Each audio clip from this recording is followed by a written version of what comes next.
Good afternoon. It is the assessment of the United States government that the Islamic Republic of Iran is responsible for the attacks that occurred in the Gulf of Oman today. This assessment is based on intelligence, the weapons used, the level of expertise needed to execute the operation, recent similar Iranian attacks on shipping, and the fact that no proxy group operating in the area has the resources and proficiency to act with such a high degree of sophistication. This is only the latest in a series of attacks instigated by the Islamic Republic of Iran and its surrogates against American and allied interests. And they should be understood in the context of 40 years of unprovoked aggression against freedom-loving nations. On April 22nd, Iran promised the world that it would interrupt the flow of oil through the Strait of Hormuz. It is now working to execute on that promise.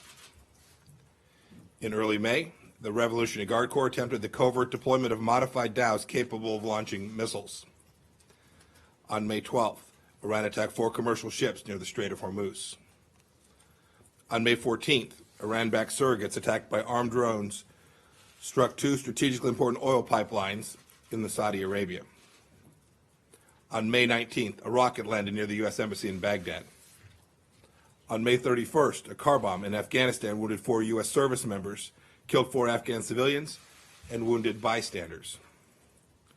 Yesterday, Iranian surrogates fired a missile into Saudi Arabia, striking the arrivals terminal of an international airport, injuring 26 people.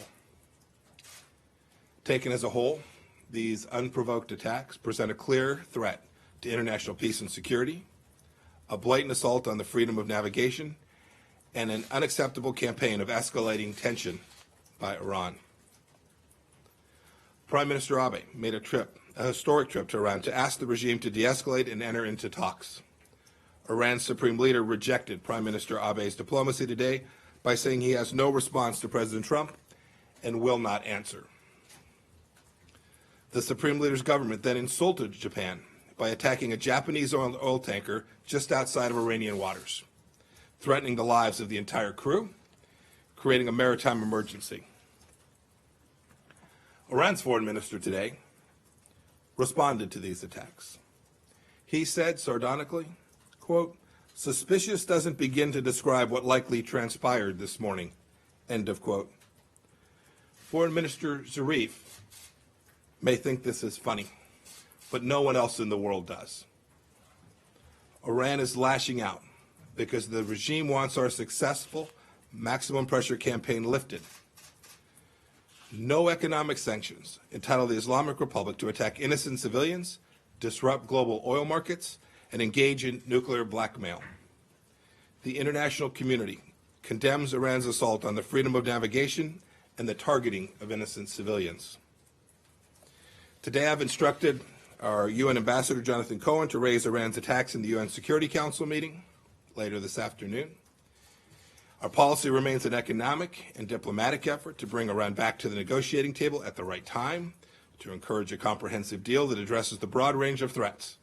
Threats today apparent for all the world to see, to peace and security. Iran should meet diplomacy with diplomacy, not with terror, bloodshed, and extortion.